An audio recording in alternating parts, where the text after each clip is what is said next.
यदि आपको किसी के फेवर में लड़ना पसंद है, किसी निर्दोष को यदि निर्दोषी साबित करना आपको पसंद है, या लीगल मिस्ट्रीज को सॉल्व करना आपको अच्छा लगता है, कुल मिलाकर आपको जजमेंट करना पसंद है, मतलब लोगों को न्याय दिलाना आपको अच्छा लगता है, तो उसके लिए आपके लिए एक करियर ऑप्शन है जिसे आप आज के थंबनेल पर भी देख चुके होंगे कि आप लॉयर बन सकते हो। इसके लिए आपको लॉ की पढ़ाई करनी होगी और अपना इंटरेस्ट देखना होगा कि आपको किस चीज में इंटरेस्ट है, देन आपको अपना करियर ऑप्शन चुनना होगा। सो आज की वीडियो में हम लॉयर के बारे में डिस्कस करने वाले हैं। आप एक लॉयर कैसे बन सकते हो, इसके बारे में आपको फुल इन्फॉर्मेशन देने वाले हैं। तो यहाँ पर आज के हमारे मेन पॉइंट्स रहेंगे कि आप लॉयर कैसे बन सकते हो, लॉयर होता कौन है, लॉयर के लिए कौन सा कोर्स आपको करना होगा, इसमें आपको किस चीज की स्टडी करनी होती है, क्या क्या इसमें आपकी क्वालिफिकेशन और एलिजिबिलिटी होनी चाहिए, इसी के साथ आपको सैलरी वगैरह इसमें क्या मिलती है, इन सभी चीजों को हम डिस्कस करने वाले हैं। तो इस वीडियो को एंड तक अपने पूरे अटेंशन के साथ, बिल्कुल पेशेंस के साथ देखें, क्योंकि आज की इस वीडियो में आपको बहुत सारी इन्फॉर्मेशन मिलने वाली है। यदि आप लॉ में अपना करियर बनाना चाहते हो तो आज की वीडियो आपके लिए बहुत ही इंपॉर्टेंट होने वाली है। और वीडियो को स्टार्ट करने से पहले यदि आप इस चैनल पे नए हो तो प्लीज चैनल को सब्सक्राइब करें,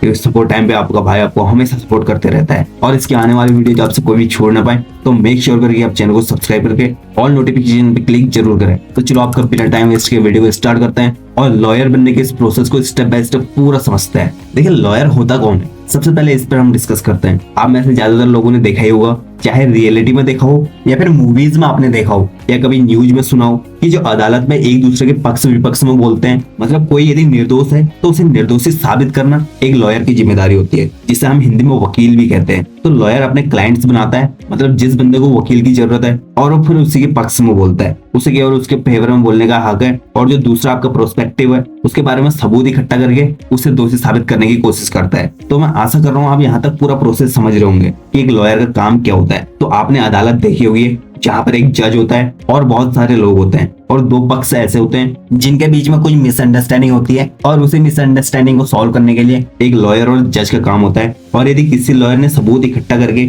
अपने क्लाइंट को जिता दिया और दूसरे पक्ष पर कोई भी सबूत नहीं है, कोई भी ऐसा क्लू नहीं है कि जिससे वो अपने आप को निर्दोषी साबित कर दे, तो फिर जज उन्हीं सब चीजों को देखकर एक डिसीजन लेता है जो कि एक को दोषी साबित करता है और दूसरे को निर्दोषी। तो हम यहाँ पर बात कर रहे थे एक लॉयर की। तो जैसे कि हमने आपको बताया, जो लीगल मिस्ट्रीज को सॉल्व करता है वो एक लॉयर होता है। एक लॉयर दूसरों के राइट्स के लिए लड़ता है, मतलब दूसरे को उसका हक दिलाने के लिए लड़ता है। जहाँ पर वो कुछ टाइप के लीगल इश्यूज को सॉल्व करता है, जैसे कोई भी मैरिज का लफड़ा हो या कोई प्रॉपर्टी का या फिर कोई भी क्रिमिनल ऑप्शन हो, उसके लिए एक लॉयर लड़ता है। तो लो आप जान लेते हैं कि आपको लॉयर बनने के लिए क्या एलिजिबिलिटी होनी चाहिए। तो सबसे पहले आपको एक 12th पास होना बहुत जरूरी है। यदि आप एक 12th पास हो तभी आप लॉ की फील्ड को चुन सकते हो, और उसके बाद आप एक लॉयर बनने के लिए एलिजिबल हो। लॉयर में एलएलबी के लिए अलग अलग कोर्सेज होते हैं। उसमें आपको एडमिशन लेने के लिए 12th में किस स्ट्रीम से पास होना है वो आपको वो कोर्स डिपेंड करेगा कि आप साइंस स्ट्रीम में जाना चाहते हो या फिर कोई दूसरी स्ट्रीम। मतलब यदि आप बीएससी बीटेक से एलएलबी करते हो तो उस सिचुएशन में आपको 12th में साइंस स्ट्रीम से पास होना बहुत जरूरी है। और यदि आप बीए बीकॉम जैसे कोई भी कोर्स कर रहे हो तब यहाँ पर आपके आर्ट्स कॉमर्स स्ट्रीम मैटर करती है। तो यहाँ पर हम बात कर लेते हैं कि जो 12th के बाद लॉयर बनने का प्रोसेस है वो कैसे होता है। देखिए मैंने आपको बताया कि सबसे पहले आप 12th पास होना जरूरी हो, उसके बाद आपको एलएलबी की डिग्री लेनी होगी। एलएलबी जो कि 5 साल का इंटीग्रेटेड कोर्स है जो आप 12th के बाद करते हो। आप अपने ग्रेजुएशन में 3 साल की डिग्री लेकर एलएलबी की स्टडी कर सकते हो, लेकिन इसके अलावा भी 5 साल की स्टडी होती है। एलएलबी का 5 साल का प्रोग्राम होता है, उसे हम आपको समझाने की कोशिश करते हैं। तो एक लॉयर के लिए डिग्री में बहुत सारे कोर्सेज हैं जहाँ से आप अपना एलएलबी कर सकते हो, जैसे बीएलएस एलएलबी, बीबीए एलएलबी,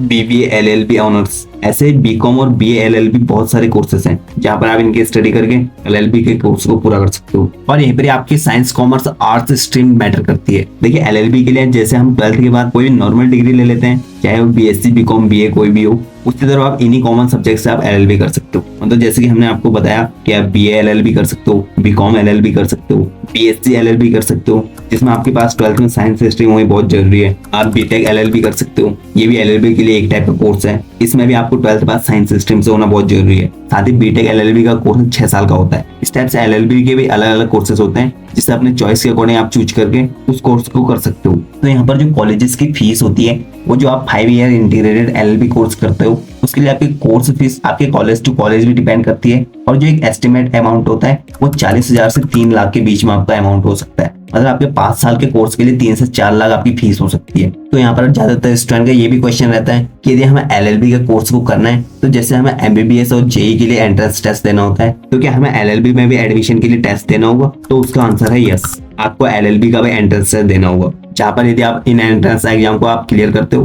तभी आपका एलएलबी में एडमिशन हो पाएगा। जहाँ पर कुछ टेस्ट के आपको नाम बताते हैं, जैसे AILET, मतलब all India law entrance test, CLAT, common law admission test, SCT, Symbiosis entrance test, वहीं LSAT, law school admission test. तो कुछ इस टाइप से आपके एंट्रेंस एग्जाम होते हैं जिन्हें आपको क्वालिफाई करना होगा, तब आपको LLB में एडमिशन मिल सकता है। इन एग्जाम्स को देने के लिए आपकी एज लिमिट यहाँ पर मैटर नहीं करती है, आप इन एग्जाम को कितने भी अटेम्प्ट्स दे सकते हो। वहीं जो आपके 12th में मार्क्स होने चाहिए वो जनरल कैटेगरी के मिनिमम 45% मार्क्स होने चाहिए, और वहीं जो रिजर्व कैटेगरी के स्टूडेंट है मतलब SC, ST, OBC, उनके मिनिमम 40% मार्क्स होने बहुत जरूरी है, देन वो इन एंट्रेंस एग्जाम के लिए एलिजिबल है। आपके लिए इंडिया में बहुत सारे कॉलेजेस हैं जहाँ से आप ये 5 ईयर का इंटीग्रेटेड कोर्स कंप्लीट कर सकते हो। इसके बाद यदि आप LLB में अपनी स्टडी को आगे जारी रखना चाहते हो, अपनी स्टडी को कंटिन्यू करना चाहते हो, तो इसमें आप LLM का कोर्स कर सकते हो, मतलब लॉ मास्टर डिग्री ले सकते हो। तो इसके बाद आपका लॉयर बनने का प्रोसेस स्टार्ट होता है, और केवल आपने डिग्री ले ली इससे आप एक लॉयर नहीं बन पाओगे। उसके बाद आपको किसी सीनियर एडवोकेट के साथ इंटर्नशिप लेनी होगी, मतलब ट्रेनिंग लेनी होगी कि वहां पर काम कैसे होता है और आपको वहां पर काम कैसे करना है। इन सब चीज की आपको इंटर्नशिप लेनी होगी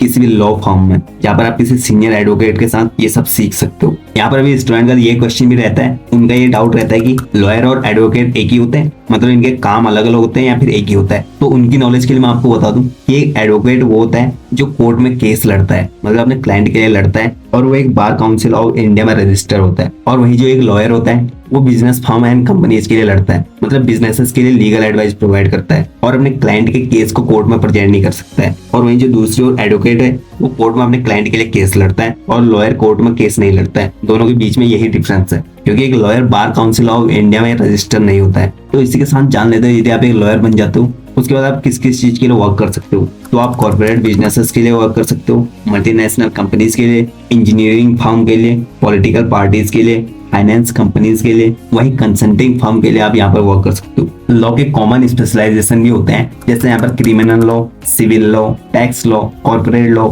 इंटेलेक्चुअल प्रॉपर्टी लॉ, ऐसे इन्वायरमेंट लॉ जैसे बहुत सारे स्पेशलाइजेशन है जो लॉ के कुछ कॉमन स्पेशलाइजेशन होते हैं। यहाँ पर जो आपके पास जॉब ऑप्शंस होते हैं कि आप टैक्स लॉयर बन सकते हो, सिक्योरिटी लॉयर्स बन सकते हो, फैमिली लॉयर, लीगल असिस्टेंट बन सकते हो, इन्वायरमेंट लॉयर बन सकते हो। ऐसे बहुत सारे आपके पास जॉब ऑप्शंस होते हैं जहाँ पर आप जॉब कर सकते हो और एक अच्छी हाई पेइंग सैलरी ले सकते हो। यहाँ पर हम अपने नेक्स्ट पॉइंट की बात करें कि यदि आप एक लॉयर बन जाते हो उसके बाद लॉयर की सैलरी कितनी होती है, क्योंकि सैलरी जानने की एक्साइटमेंट हर एक को होती है। तो थोड़ा सा सैलरी पे डिस्कस करते हैं। तो यहाँ पर जो एक लॉयर की सैलरी होती है वो आपकी स्टार्टिंग सैलरी 50,000 से स्टार्ट हो जाती है, और जितना ज्यादा आपको एक्सपीरियंस होता है इस फील्ड में, आपने जितने भी ज्यादा केस लड़े होते हैं और जितना टाइम आपको यहाँ पर हो जाता है उसके अकॉर्डिंग आपकी सैलरी ग्रो होती है, जैसा कि हर एक जॉब में होता है। तो यहाँ पर यदि आप स्टार्टिंग सैलरी देखें तो 50,000 होती है, और आप इस बात से अंदाजा भी लगा सकते हो कि कुछ सालों का एक्सपीरियंस के साथ आपकी सैलरी कितनी ग्रो होगी, मतलब आपकी सैलरी लाखों में होगी। तो इसलिए लॉयर में बहुत सारी अपॉर्चुनिटीज हैं, और आज की वीडियो यही थी कि जहाँ पर हमने आपको लॉयर बनने का प्रोसीजर बताया। और यदि कोई पॉइंट ऐसा मिस हो चुका है तो प्लीज हमें कमेंट में बताएं,